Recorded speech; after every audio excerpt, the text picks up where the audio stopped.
शुक्रिया। मेरे कतर के पाकिस्तानियों, मैं आज बहुत खुश हूं कि इलेक्शन के बाद जो पहला जलसा है वो अपने ओवरसीज कतर के पाकिस्तानियों के सामने है। वैसे ही शाह महमूद मुझे कह रहे थे, कहते ऑपोजिशन में ज्यादा मजा था, वहां जलसे जुलूस करते थे, जब से हुकूमत में आए हैं कमरों में बंद हो गए हैं। तो अच्छा है कि आज मैं उन लोगों के सामने पहला जलसा कर रहा हूं अपना इलेक्शन के बाद, जिनकी मैं सबसे ज्यादा इज्जत करता हूं।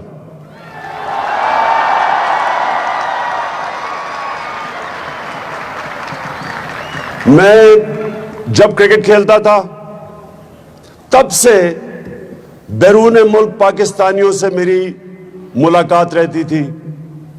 जिधर भी दुनिया में क्रिकेट खेलता था उधर हमारा जो वहां के पाकिस्तानी जिस मुल्क में भी आते थे उनसे मुलाकात होती थी। तो इसलिए मैं अपने बैरून मुल्क पाकिस्तानियों को सबसे ज्यादा बेहतर समझता हूं।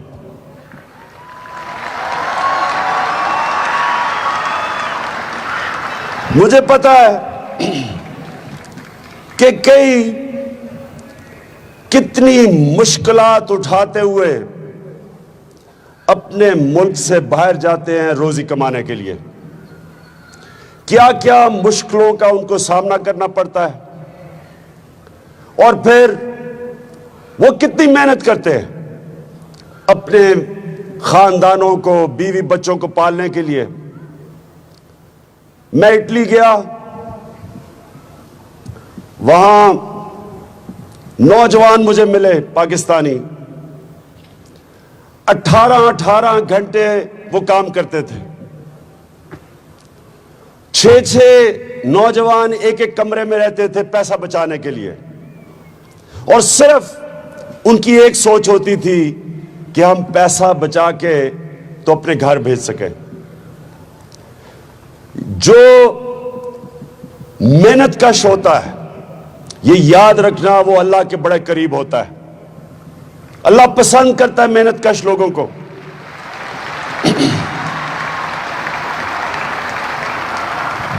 लेकिन जो बैरून मुल्क पाकिस्तानी हैं, मैं फिर से आपको बताता हूं, मेरे से बेहतर इनको कोई नहीं जानता।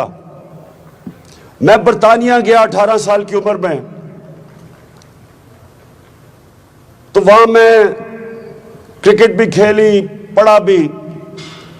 तो उधर मैंने देखा पहली दफा पाकिस्तान की मजदूर जो शुरू में वहां गए, मैंने देखा उनको कितना तासुब था। वहां बुरी तरह लोग उनको बुरी नजर से देखते थे।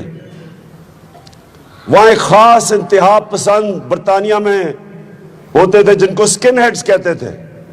वो सिर्फ रंग के ऊपर पाकिस्तानियों को देख के कई दफा तशद्दुद करते थे, लेकिन वो बेचारे पाकिस्तानी सिर्फ इसलिए कि उनके पीछे खानदान थे, वो सिर्फ और सिर्फ सारा दिन पैसे कमाते थे ताकि पैसा वापस भेज सके, सब्र करते थे। और फिर इन्हीं पाकिस्तानियों को मैंने उठते देखा। आहिस्ता आहिस्ता उनकी जिंदगी बेहतर होती गई, 3 नौकरियां करते रहे। और वही मैं इंग्लैंड के अंदर, जो वो मजदूर थे, 10 साल के बाद उन्होंने कारोबार शुरू कर दिया और उन्होंने अपना मुकाम उठा लिया। तो मैं हमेशा उनकी सबसे ज्यादा कदर करता था, क्योंकि मैं एक आसान जिंदगी में पैदा हुआ था। मेरे माँ बाप के पास पैसा था, अच्छे स्कूल में गया, मेरे लिए तो जिंदगी आसान थी। लेकिन मैं जब इनकी मेहनत देखता था तो मैंने तब से सोचना शुरू किया कि ये बड़े खास लोग हैं। और जब वो मेहनत कर रहे होते थे तो वो सारा वक्त पाकिस्तान का सोचते थे, और कई उनों में से इंतजार करते थे कि हां एक दफा हम इतना पैसा कमा लेंगे, हम वापस चले जाएंगे पाकिस्तान। होता क्या था, उनके बच्चे वहां बड़े हो जाते थे, बर्तानिया में, अमेरिका में। जब बच्चे बड़े हो जाते थे वो पाकिस्तान नहीं जाना चाहते थे, क्योंकि वो पाकिस्तान उनके लिए इतनी मुश्किल जगह थी, वो वहां जाना नहीं चाहते थे। और वही जो शुरू में ये सोच के आए थे कि हमारे जब बच्चे, हम पैसा कमा लेंगे वापस चले जाएंगे, वो फिर अपने बच्चों की खातिर वहां रहते थे, लेकिन हमेशा बेचारे तरसते थे अपने मुल्क के लिए। सबसे ज्यादा जो पाकिस्तान के लिए, जब भी मैं उनसे पैसा मांगा है, शौकत खानम के लिए, फिर बाद में नमल यूनिवर्सिटी के लिए, या फिर तहरीक इंसाफ के लिए, वो हमेशा अपने मुल्क के लिए दिल खोल के पैसा भी देते थे।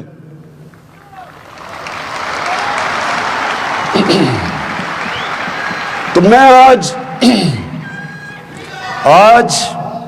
मैं जो आपके पास आया हूं, पहले तो मुझे यकीन करें, मुझे बड़ी खुशी हुई है कि इलेक्शन के बाद पहला जलसा आपके सामने हुआ है। उसके बाद ये कि आप वो लोग हैं, ये याद रखें आप सब, आप वो लोग हैं जिनके पैसे पे, जो आप पैसा पाकिस्तान भेजते हैं, जिनको रिमिटेंसेस कहते हैं, उस पैसे के ऊपर आज हमारा मुल्क चल रहा है। आप सारा दिन मजदूरी मेहनत करके पैसा पाकिस्तान भेजते हैं, आप हैं पाकिस्तान के हीरो। और पाकिस्तान के विलन, यानी जिस तरह हॉलीवुड के विलन होते हैं, पाकिस्तान के विलन बॉलीवुड के, मेरा मतलब वो हैं वो लोग जो हमारे मुल्क से पैसा चोरी करके मुल्क से वो पैसा बाहर भेजते हैं। वो हैं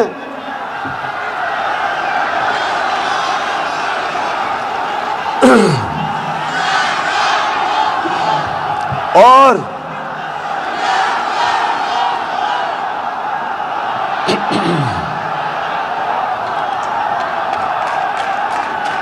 आपको पता है वो कौन लोग हैं? जानते हैं वो कौन लोग हैं? उन लोगों के खिलाफ मेरी जंग है।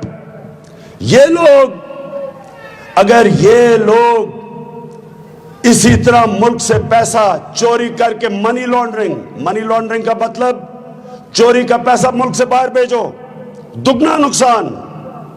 पहले चोरी का नुकसान, और फिर उस चोरी को, उस पैसे से डॉलर लेके मुल्क से बाहर भेजो ताकि डॉलर की कमी हो जाए। जब डॉलर कम होता है तो रुपए की कीमत गिरनी शुरू हो जाती है।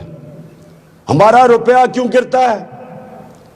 हमारा रुपया गिरता इसलिए है कि हमारे पास डॉलर कम है, हमारे पास इतने डॉलर नहीं कि हम बाहर से चीजें मंगवा सके। हम जो चीजें बाहर से मंगवाते हैं वो ज्यादा हैं, जो हम चीजें बेचते हैं यानी एक्सपोर्ट करते हैं वो कम है। बहुत बड़ा खसारा है। जब हमें हुकूमत मिली तो मैं आप सबको क्रिकेट की टर्म में बताता हूं कि वो क्या हाल था हमारा। वो ऐसे था कि मैं जब बैटिंग करने गया हूं तो 20 रन पे 4 आउट हुए थे।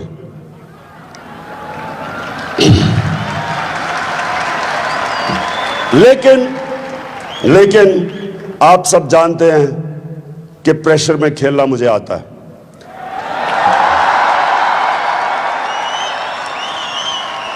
और आहिस्ता आहिस्ता 20 पे 4 आउट है, आहिस्ता आहिस्ता हमारी पार्टनरशिप लगनी शुरू हो गई है। मियादाद और इमरान खान खड़े हो गए हैं विकेट पे। और आप बेफिक्र हो जाएं। इंशाअल्लाह हम आपको इस मुश्किल जो वक्त है इससे निकालेंगे। और मैं भी आज दावा करता हूं, ये इंशाअल्लाह ये मुल्क हमारा, ये वो मुल्क बनने जा रहा है जो इंशाअल्लाह वो दिन आएगा जो आपको अपने मुल्क से बाहर नौकरियां ढूंढने नहीं जाना पड़ेगा।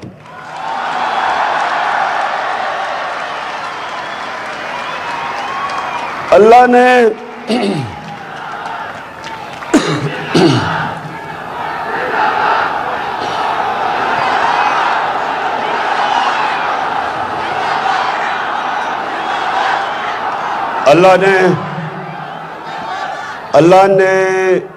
पाकिस्तान को 27वें रोजे पे बनाया था। ये एक खास मुल्क है, ये याद रखना, ये अल्लाह का खास मुल्क है। इस पे अल्लाह की खास रहमत है। नहीं तो जिस तरह के करप्ट लोग जिस तरह 2 हाथों से हमारा मुल्क लूटा है, कोई और मुल्क होता तो दिवालिया निकल चुका होता। ये मुल्क को अल्लाह ने, सब प्लीज याद रखो, सब कुछ दिया अल्लाह ने। ये वो मुल्क है आपका जिसमें अल्लाह ने किसी चीज की कमी नहीं की। सिर्फ फर्क यह है कि अगर एक मुल्क की हुकूमत अपने लोगों की खिदमत नहीं करती, दयानतदारी से गवर्नमेंट नहीं चलाती, तो अमीर से अमीर मुल्क भी तबाह हो जाता है। वसाइल की वजह से मुल्क अमीर नहीं होता। जब दयानतदारी से आप एक गवर्नमेंट चलाते तब अमीर होता है। ये देख लें कतर को देख लें, यहां है क्या? कतर में गैस मिली इनको, कतर में गैस मिली, लेकिन नाइजीरिया में तेल है, और भी मुल्कों के पास गैस है। एक कांगो अफ्रीका में मुल्क है, उसमें हर किस्म के हीरो जवाहरात हैं, लेकिन गरीब है वो मुल्क, क्योंकि यहां जो कतर की हुकूमत, इनकी सोच पड़ी, इन्होंने अपने लोगों का सोचा। तालीम के ऊपर यहां देखे कैसे पैसा खर्च किया है। दयानतदारी से इन्होंने गैस से जो पैसा बनाया अपने मुल्क पे खर्च किया। मैं यहां 25 साल पहले आया था, पछाना ही नहीं जाता कतर अब कहां से कहां पहुंच गया। तो हमारा मुल्क जो आज से 50 साल पहले सारे एशिया में सबसे तेजी से आगे जा रहा था, आज अगर पीछे रह गया, इसलिए नहीं कि पाकिस्तान में वसाइल की कमी है। अल्लाह ने हमारे मुल्क को सब कुछ दिया है। आपको मैं एक छोटी सी मिसाल देता हूं। आज मैं बिजनेसमैन मिल रहा था कतर के, और वो सारे, मैं पूछ रहा था कि आप पाकिस्तान आके बिजनेस करें। सब कहते हैं हम आना चाहते हैं पाकिस्तान, और सब ने ये कहा कि हमने जब कोशिश की पाकिस्तान में आने के लिए,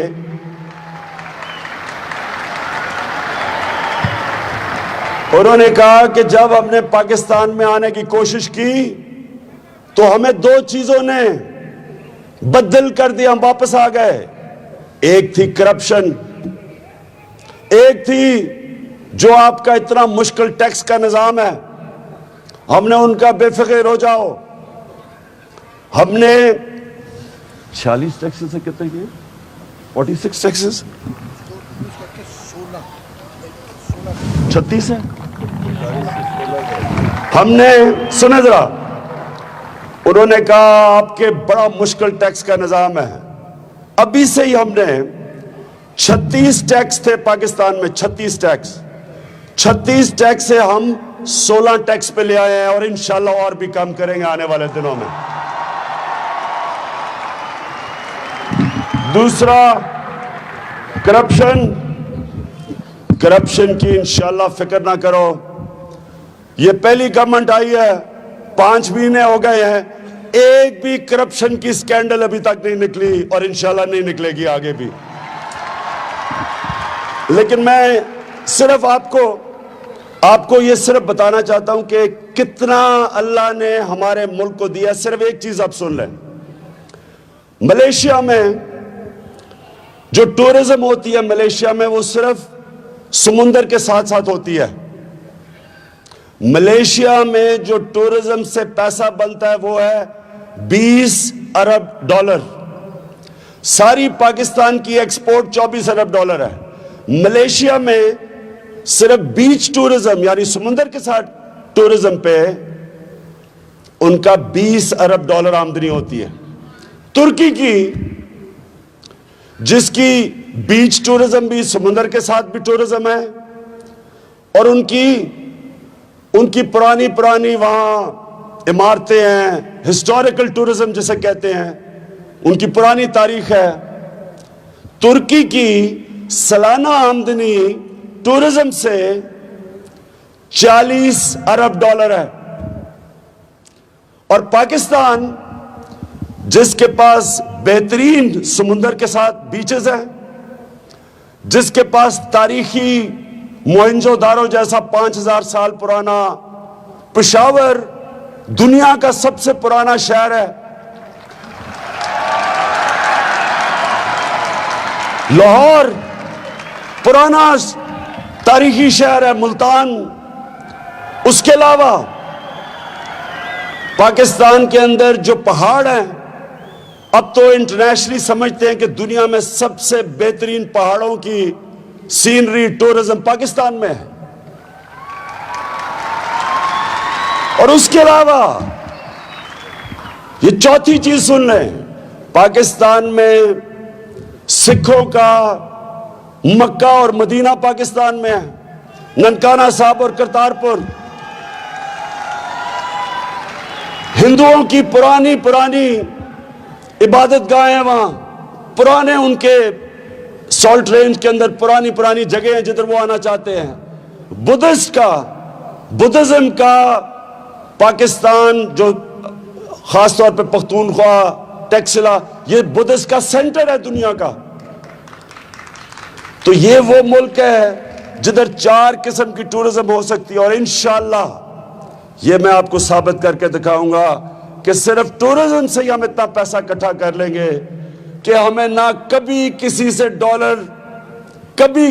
डॉलर के कर्जे लेने पड़ेंगे नहीं, इंशाअल्लाह।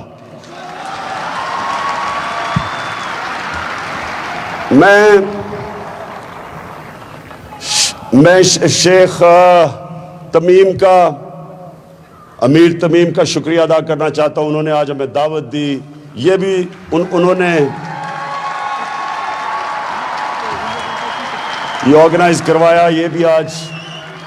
और उन्होंने जिस तरह हमें कल से जिस तरह का हमारा उन्होंने इस्तकबाल किया और जो उन्होंने हमें जिस तरह रखा है, मैं उनका शुक्रिया अदा करना चाहता हूं। मैं आप सबका शुक्रिया अदा करना चाहता हूं कि आप मसरूफ़ लोग हैं, उसके बावजूद आप इतनी तादाद में यहाँ आए, आपका बहुत बहुत शुक्रिया। और मैं आखिर में आपको ये कहना चाहता हूँ कि आप फिक्र ना करें, आप बिल्कुल किसी चीज़ की फिक्र ना करें। आपका इंशाल्लाह वो मुल्क बनने जा रहा है। आप जब भी हरा पासपोर्ट लेके दुनिया में निकलेंगे, इंशाल्लाह आपकी इज्जत होगी। शुक्रिया। दोहा में वजीर आजम इमरान खान